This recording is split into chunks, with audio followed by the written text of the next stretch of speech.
Hello সবাইকে। এটা হচ্ছি আমি যে কিনা রিমেকিং করতে, করতে একদম বোর হয়ে গেছি। না, মজা করছি।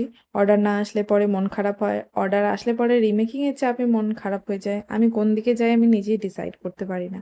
তো চলো আজকের আমার এই কালার টিউটোরিয়ালটা দেখে নাও। আমি প্রথমেই এখানে হোয়াইট বেস কোট অ্যাপ্লাই করেছি। তারপর আমি ইয়েলো কালারটা অ্যাপ্লাই করছি। তো আমাকে একজন মেসেজ করেছিল যে আমি ক্লাস করাই কিনা। তো না, আমি এখনো অবধি ক্লাস করাই না। তবে আমি টুকটাক ভিডিও রেকর্ডিং করি, টিউটোরিয়াল রেকর্ডিং করি। আমার খুব ভালো লাগে। তোমাদের যদি কোনো প্রবলেম থাকে তোমরা অবশ্যই কমেন্ট সেকশনে আমাকে কমেন্ট করে বলে দিতে পারো। আর এইখানে আমি একটা অর্কিড ফুল ভেঙে ফেলেছিলাম। একটা না, অনেক কিছুই ভেঙে ফেলেছি। তার মধ্যে এই জয়েনিংটা আমি তোমাদের সাথে শেয়ার করলাম।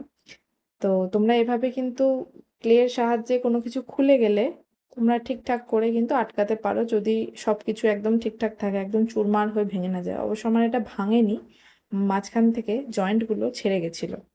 আমি নিজের কাজ বাড়িয়ে ফেলি, ঠিক যেমন এখানে কাজ বাড়িয়ে ফেলেছি। আমি একটুখানি মা দুর্গার মুখে মেরুন কালারটা লাগিয়ে ফেলেছিলাম। আর হ্যাঁ, কালার তোমরা আমাকে জিজ্ঞাসা করো আমি কি ব্যবহার করি। তো আমি এখানে বেসিক যেরকম অ্যাক্রিলিক কালারগুলো পাওয়া যায় সেগুলোই ব্যবহার করি। শুধুমাত্র কিছু টেকনিক থাকে এবং কালার কোয়ান্টিটি আমি খুব কম ব্যবহার করি, যার ফলে লুকটা একটু ন্যাচারাল আসে এবং ভালো আসে, মেসি লাগে না কালারটা দেখতে। আর এখানে আমি 3D কোন ব্যবহার করে নিচ্ছি। তোমরা এগুলো অ্যামাজন বা যে কোনো ওয়েবসাইটে তোমরা পেয়ে যাবে। আমি এগুলো হাইলাইটের জন্য স্পেশালি ব্যবহার করি। তো দেখতেই পাচ্ছ কি সুন্দর লাগছে হাইলাইটটা করার পর।